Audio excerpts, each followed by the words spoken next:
Well, here we are. Welcome back to our Grace Farm. The bees are out today. It's a beautiful sunny day here in eastern Iowa. And I'm going to go around to all the hives and check all their sugar. Make sure they got enough food. Last time I did this was about 2 weeks ago. And I had 3 nucleus colonies that I had to clean out because they died out on me. All our production hives, they're still going strong, so we're doing pretty good this winter. This is probably our best winter we've ever had. So I'm going over here to my trusty wagon, and there's my wagon. I got my bucket of sugar, my newspaper, and a hive tool. And it's a little breezy out today, so we're just gonna go see what's what. And here's our apiary, part of it anyways. We got 3 beehives over on the other side of our shed. And there's our greenhouse where we propagate all our plants that we don't direct seed. And then over there's our store. But it's a beautiful sunny day here, and the bees are definitely out. So I took a peek in one of these nucleus colonies yesterday. I know they've got plenty of food, so we won't look in that one. But the nucleus colonies are the ones that I'm most concerned about because they don't have a whole lot of food stored up in there with the size of the nucleus hive being so small. So there's the bees there. I will say, once I started practicing the condensed hive method for wintering bees over, I've had much better success at keeping them alive. And it just seems like there's more and more evidence that proves that insulating and doing a condensed hive method is the best. The bees were out yesterday, but it was very windy out, and it's a little breeze today, but yesterday was just too windy to do this, and especially to try and make a video. I'm not a techie guy, so I don't have one of those fuzzy microphones that blocks out the wind. So all these nucleus colonies are from queens that I made last summer. So let's see how these guys are doing on food. There they are, look at them. They've consumed quite a bit, but that's okay. I think, well, I might try and put some in there.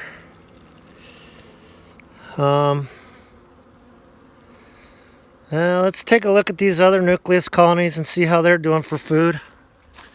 But you can see the girls are definitely all out doing their cleansing flights. You can see on this nucleus colony all the poop from yesterday and before.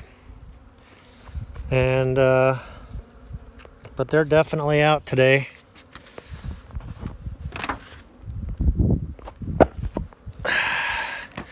So I used double screen bottom boards underneath these nucleus colonies to get the heat from these larger colonies below to help them overwinter a little better. And some of these are 5 frames, and these here are 4 frames, and I decided from now on I'm just going to do 4 frame nucleus colonies. And let's see how these girls are doing. They've got a lot of food left in there. You can see there's a lot of poop in there. So they're probably having some gut problems there. But they're still alive, so I'm happy about that. And this one on this side is dead. I marked it down so I wouldn't have to try and remember anymore. So I think that one's good. We'll put this back together here. Yeah, I'll go over here and see what these guys are doing. You can see this is my other dead one here, and then you can see all the bees coming in and out. I faced the nucleus colony entrances the opposite direction and put a flap over with the roofing paper to try and block the wind and the moisture from going in. So we'll see what these guys have for food. I figure we're gonna have temperature swings going through February, but I don't think it's gonna be nearly as cold as January was. So hopefully, the thing that concerns me is the temperature swings, but we'll see what happens. It's all we can do. February is when a lot of people lose their colonies for whatever reason. Maybe I made sure this year that I did good mite treatments in the fall, because I believe that helps out tremendously to keep the diseases away. And so we'll see what these girls have for food.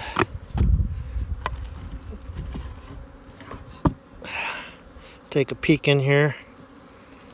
There they are. They got lots of food left, but it looks like they're doing good. So yeah, they're doing really good. So I'll come back and seal that one up. And then I did a video the other morning. I mentioned a queen where they had requeened themselves in this colony here, and I never got the queen mark, but they look like they're doing good. They weren't even out earlier, but they're out now. So,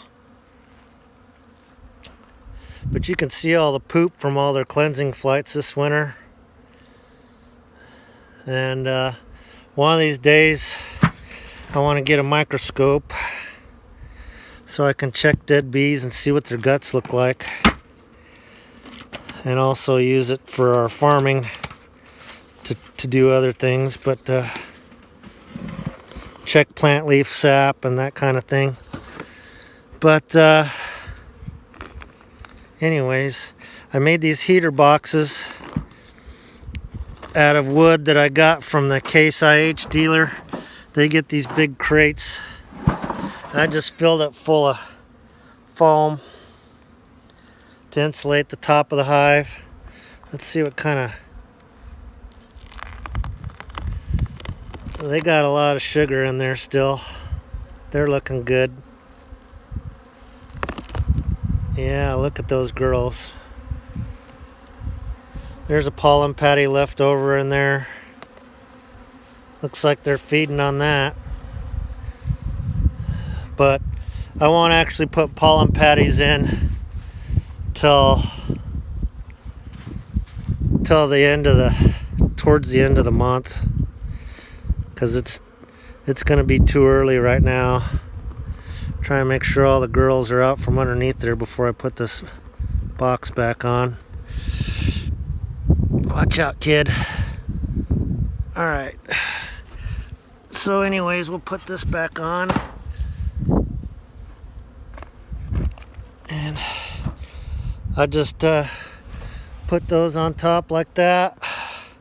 And that helps them insulate the top. And I bought some bee cozies, but I'm probably just going to stick with foam. Bee cozies are too expensive. This is my first year wintering singles, and they seem like they're doing really well. I'm going to be switching over to single hive management for the brood chambers. And I think this year I'm going to try and do the Damari method, try and produce more honey. And so all these hives that are doubles, I'll start making queens. We started a queen breeding program last summer. So I'll start making queens, and when I split those apart, I'll put my new queens in there. This is These big boxes are my Buckeye boxes that I modeled after the old Buckeye hives that were double walled and insulated. I'll pull the lid off of this one so you can see, but I made it so I could just slip it around my existing Langstroth hive and put a feed shim on top. And that way they're protected from the wind and the weather conditions out here. We got a good wind break here on the north side of our apiary though, so that works out pretty good.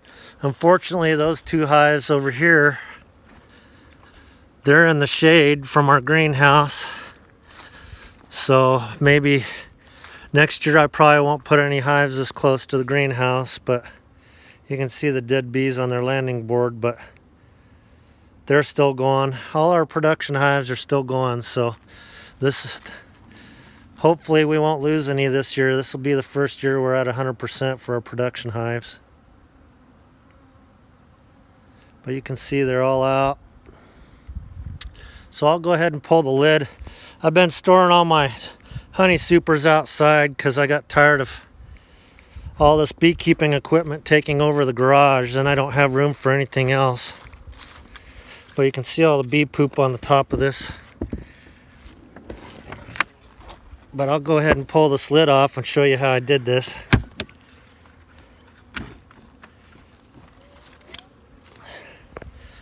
This is basically the same thing as what I did with the Langstroth hives. I just have the lid, and all this is wood that I got from those crates at the Case IH dealer. I just did a bigger version of my insulated box on top.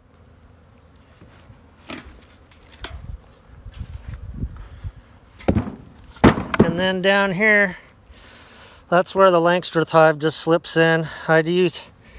These were smaller boards, so I just did a shiplap on my table saw and tied them together with 2x4s and box joints. Inside here's where the hive is, and up top here's the feed shim, and I just tucked them in here with this foil bubble. Let's see what they got for food. They got a lot of food left. Looks like they're doing really good. Most of these hives probably won't need any food since I just did it 2 weeks ago. But that's what my Buckeye boxes look like. I got 4 of those. I might make some more if I have time, but this was just kind of an experiment and try to do something kind of fun. But let's get this closed back up. These girls shouldn't need any food right now. One of these days I'll fill this with foam. Right now I just put some pieces in there. It's mostly just used right now as a windbreak to keep them out of the wind. And this seems to help out a lot. Try and get her off of there. There you go. I don't want you guys getting trapped in there, but anyways, that's what we got going on here. And I just tied loose panels of insulation on. I think what I'd like to do on those with the foam is get some of that vinyl and sew the vinyl around there with the Velcro strip, so I can just Velcro them on and off. It'll be easy peasy.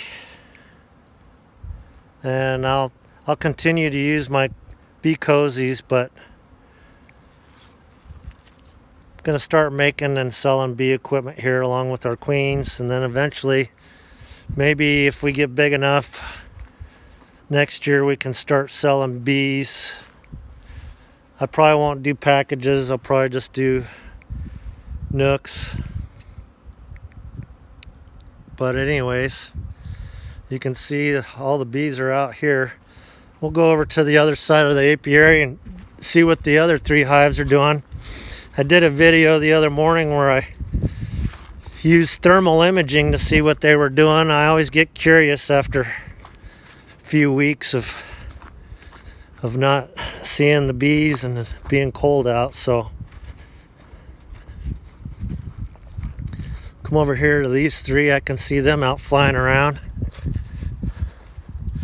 But you can see on the end there's another Buckeye box, and then these 2 hives, well, all 3 of these hives are brand new hives with new queens in them. They're hives that I started last summer, and they seem to be doing really well. But I'm just gonna go around and check everybody. Thanks for joining us today, and I don't know about anybody else, but I'm ready for spring. I always say January is the longest Monday of the year, so Monday's almost over. And I think February looks like it's going to be pretty mild unless if something unforeseen changes. But anyways, thanks for watching, and you guys take care.